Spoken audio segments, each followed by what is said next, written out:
Hello friend. तो कैसे हैं आप लोग। आशा करता हूँ आप सभी अच्छे होंगे और तैयारी आप लोगों की काफ़ी अच्छी चल रही होगी। तो देखो हमारे उत्तराखंड जीके सीरीज चल रही थी, तो आज की क्लास में भी आपको उत्तराखंड जीके के अति महत्वपूर्ण प्रश्न यहाँ पे देखने को मिलेंगे, जो आपकी आने वाली सभी भर्ती परीक्षाओं के लिए काफ़ी महत्वपूर्ण रहेगी। तो आज की क्लास काफ़ी महत्वपूर्ण क्लास होने वाली है, तो आप लोग क्लास को शुरू से अंत तक ज़रूर देखें, आपको आने वाले एग्जाम में काफ़ी हेल्प मिलेगी। तो चलिए क्लास को शुरू करते हैं बिना किसी देरी के। फर्स्ट क्वेश्चन यहाँ पे देखेंगे, किस देवता को परमोच्च न्यायालय कहा जाता है। तो यहाँ पे आप लोग ऑप्शन देख सकते हैं, इसका जो सही आंसर है ये ऑप्शन सी गोलू देवता। गोलू देवता को परमोच्च न्यायालय कहा जाता है, ये आपको ध्यान रखना है। तो देखो जो गोलू देवता है काफ़ी फेमस देवता है, कुमाऊं का देवता है और यहाँ कुमाऊं में घर घर पूजा जाता है।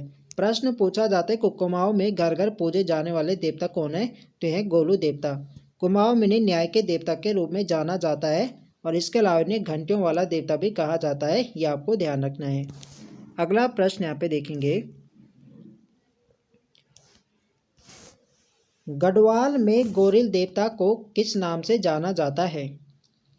तो इसका जो सही आंसर है यह ऑप्शन है गोलू देवता।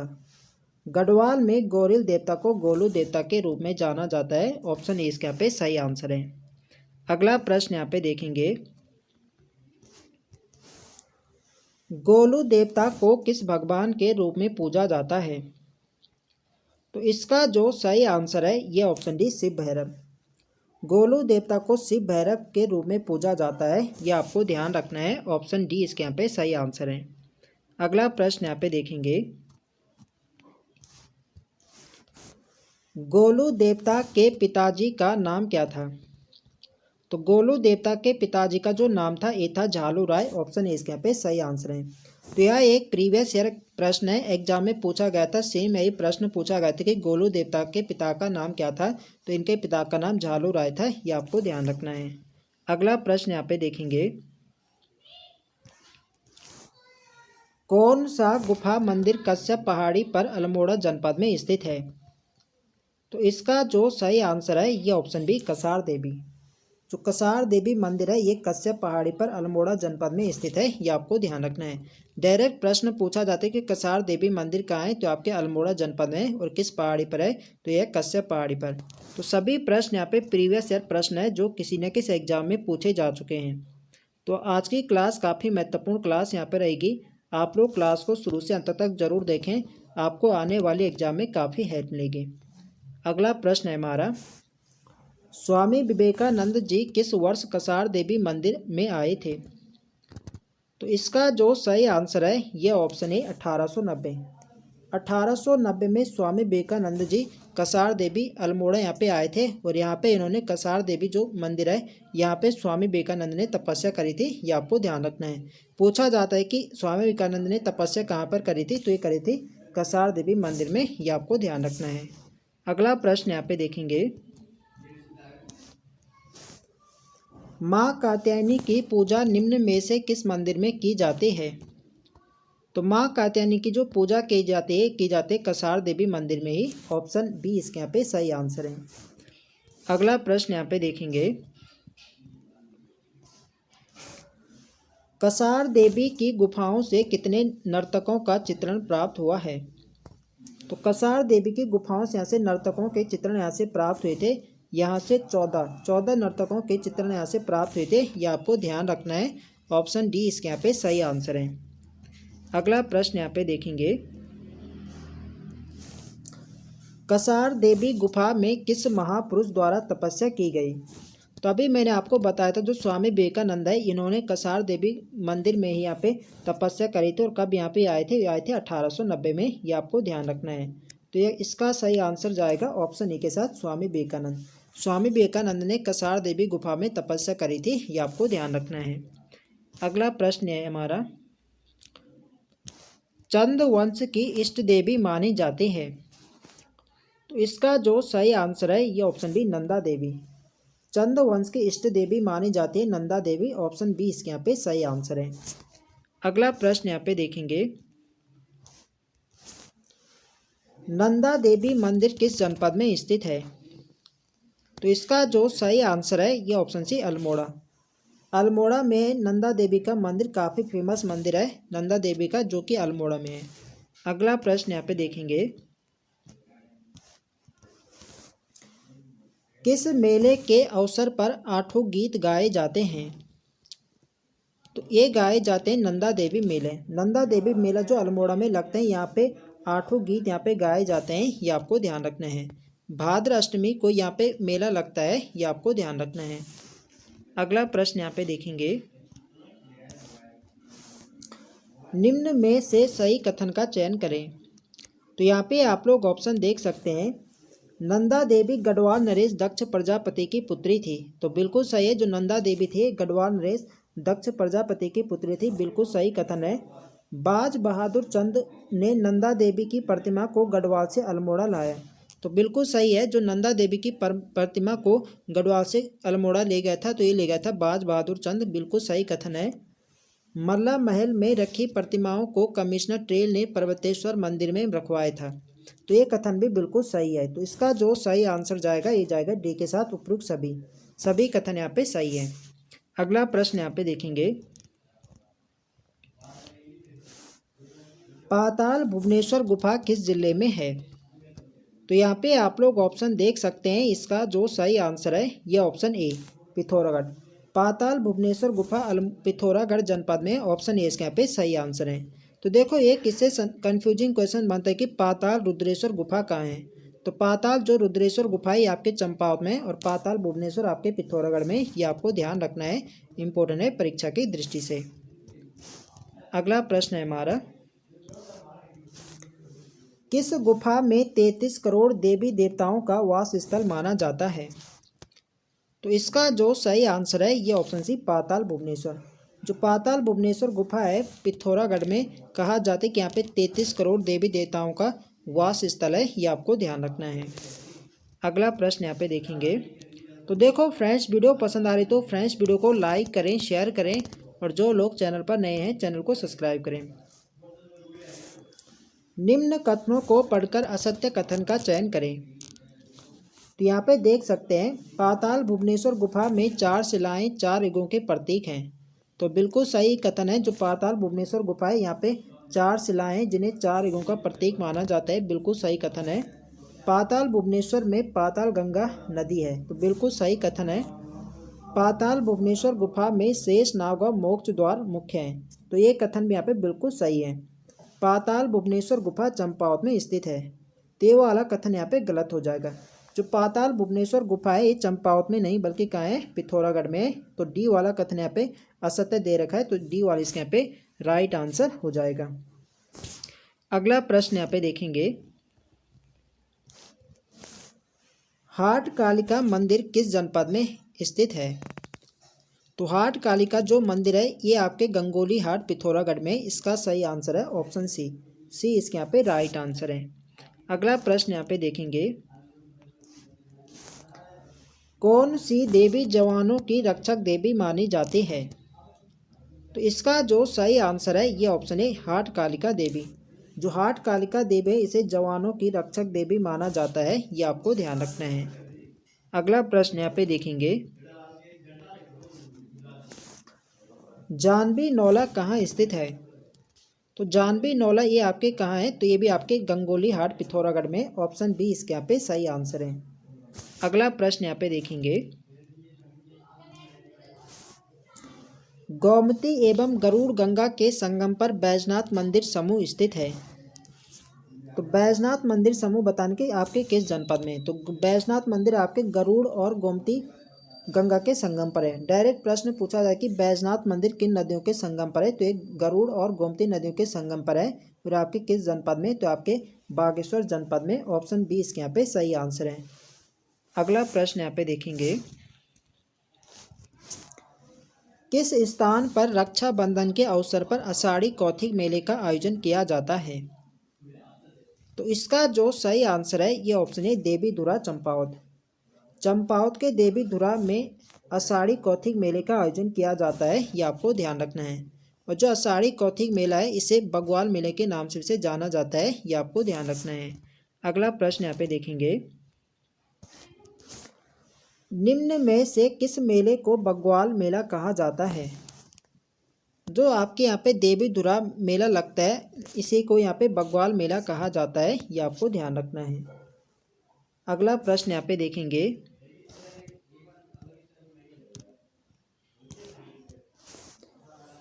रणशिला एवं बाराही शिला निम्न में से कहाँ स्थित है? तो रणशिला एवं बाराही शिला कहाँ स्थित है? तो ये आपके देवी धुरा चंपावत में। इसका सही आंसर है ऑप्शन सी इसके यहाँ पे राइट आंसर है। अगला प्रश्न यहाँ पे देखेंगे, वाराही देवी मंदिर किस जनपद में है? तो वाराही देवी आपके देवी धुरा चंपावत में, ऑप्शन ए इसके यहाँ पे सही आंसर है। यहीं पे लगता है बग्वाल मेला। अगला प्रश्न यहाँ पे देखेंगे,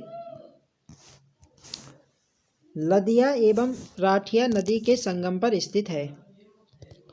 तो इसका जो सही आंसर है ये ऑप्शन है मीठा रीठा साहिब। मीठा रीठा जो साहिब है आपके कहाँ है? ये आपके चंपावत जनपद में, और यह लदिया एवं राठिया नदियों के संगम पर है, ये आपको ध्यान रखना है। तो यह प्रश्न आपसे ऐसे भी पूछा जा सकता है कि मीठा रीठा साहिब किन नदियों के संगम पर है? तो ये लदिया और राठिया नदी के संगम पर है, चंपावत जनपद में, ये आपको ध्यान रखना है। अगला प्रश्न यहाँ पे देखेंगे, असंगत कथन का चयन करें। तो यहाँ पे आप लोग ऑप्शन देख सकते हैं, मीठा रीठा साहिब मीठे रीठे का वृक्ष है, बिल्कुल सही है। गुरु नानक जी ने मीठा रीठा साहिब में तपस्या की थी, एक कथन भी बिल्कुल सही है। जो गुरु नानक जी थे इन्होंने मीठा रीठा साहिब में ही तपस्या करी थी, बिल्कुल सही कथन है। 1960 में इस गुरुद्वारे का निर्माण किया गया था, तो एक कथन भी बिल्कुल सही है। जो मीठा रीठा साहिब गुरुद्वारा है इसका निर्माण 1960 में किया गया था, एक कथन बिल्कुल सही है। मीठा रीठा साहिब हिमाचल प्रदेश में, तो ये वाला स्टेटमेंट पे गलत हो जाएगा। हिमाचल प्रदेश में नहीं बल्कि कहाँ है? ये आपके चंपावत जनपद में है, ये आपको ध्यान रखना है। अगला प्रश्न यहाँ पे देखेंगे, निम्न मंदिरों में से अन्नपूर्णा शिखर पर कौन सा मंदिर स्थित है? तो यहाँ पे आप लोग ऑप्शन देख सकते हैं, इसका जो सही आंसर है ये ऑप्शन बी पूर्णागिरि मंदिर। पूर्णागिरि जो मंदिर है ये अन्नपूर्णा शिखर पर है, और किस जनपद में? ये आपके चंपावत जनपद में है, ये आपको ध्यान रखना है। अगला प्रश्न यहाँ पे देखेंगे,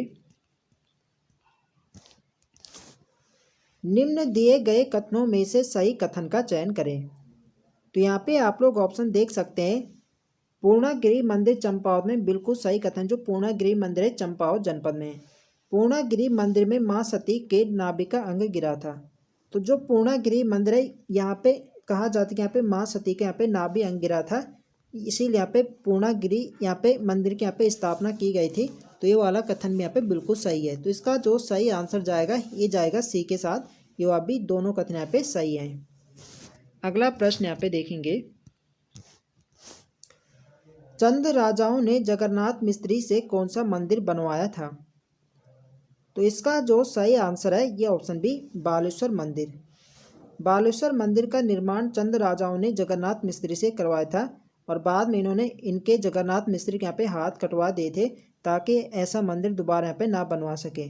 तो इसका सही आंसर क्या होगा? ऑप्शन बी बालेश्वर मंदिर। बालेश्वर मंदिर कहाँ है? तो ये आपके चंपावत जनपद में। जनपद आपको ध्यान रखना है, कई बार एग्जाम में पूछा गया कि बालेश्वर मंदिर किस जनपद में, तो आपके चंपावत जनपद में है। अगला प्रश्न यहाँ पे देखेंगे, बालेश्वर मंदिर किस जनपद में स्थित है? तो बालेश्वर मंदिर कहाँ है? आपके चंपावत जनपद में, ऑप्शन ए इसके यहाँ पे सही आंसर है। अगला प्रश्न यहाँ पे देखेंगे, बालेश्वर मंदिर किस देवता को समर्पित है? तो इसका जो सही आंसर है यह ऑप्शन डी शिव। बालेश्वर जो मंदिर है शिव भगवान को समर्पित है, ऑप्शन डी इसके यहाँ पे सही आंसर है। अगला प्रश्न यहाँ पे देखेंगे, उद्यान चंद ने किस चंद राजा के पापों का प्रायश्चित करने हेतु बालेश्वर मंदिर का जीर्णोद्धार कराया? तो इसका जो सही आंसर है यह ऑप्शन है गरुड़ ज्ञानचंद।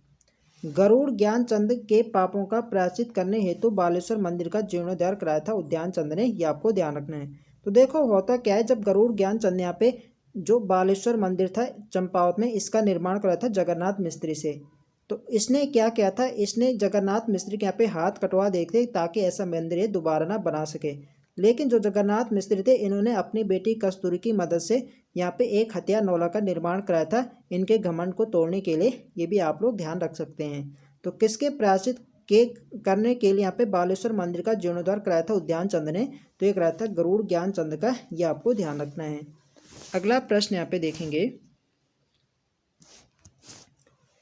बालेश्वर शिव मंदिर कब से भारतीय पुरातत्व सर्वेक्षण विभाग की देख रेख में है?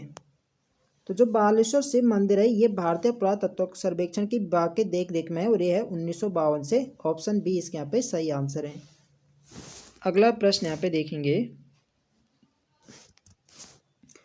निम्न में से किस देवी को उपटा देवी भी कहा जाता है? तो इसका जो सही आंसर है ये ऑप्शन सी गर्जिया देवी।